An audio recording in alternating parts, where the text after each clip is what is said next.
The history of the airplane is a journey that begins long before the first machine ever left the ground.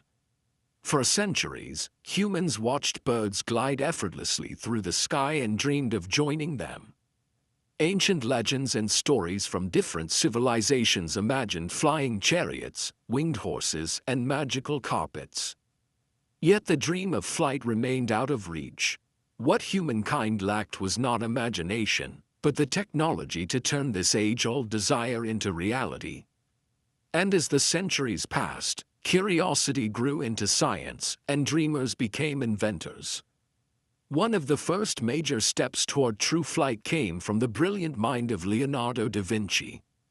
In the late 1400s, he sketched designs of flying machines, including ornithopters with flapping wings and parachute concepts. Although his ideas were far ahead of his time and impossible to build with the materials of his era, they revealed a deep understanding of aerodynamics. His sketches became inspirations for future generations, showing that flight could be studied, measured, and one day achieved. The real foundation for aviation began in the 18th century when the Montgolfier brothers of France created the first successful hot air balloon. In 1783, they launched a balloon carrying a sheep, a duck, and a rooster into the sky.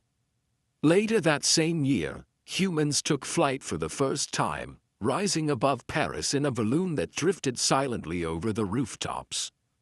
These early flights were mesmerizing, but balloons lacked control. They could rise and fall, but they could not steer. Still, the dream of controlled flight grew stronger.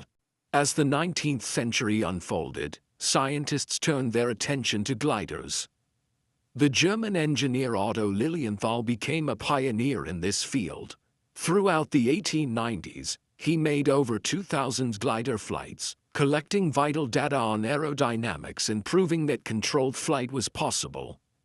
His courage and dedication inspired countless inventors, including 2 American bicycle makers who would soon change the course of history. When Lilienthal died in a gliding accident, his final words were, "Sacrifices must be made," and his legacy continued through those who dared to push further. Wilbur and Orville Wright, working from their bicycle shop in Dayton, Ohio, applied meticulous engineering, determination, and creativity to the challenge of powered flight. They studied Lilienthal's work, built their own wind tunnel, and tested hundreds of wing shapes to find the perfect design.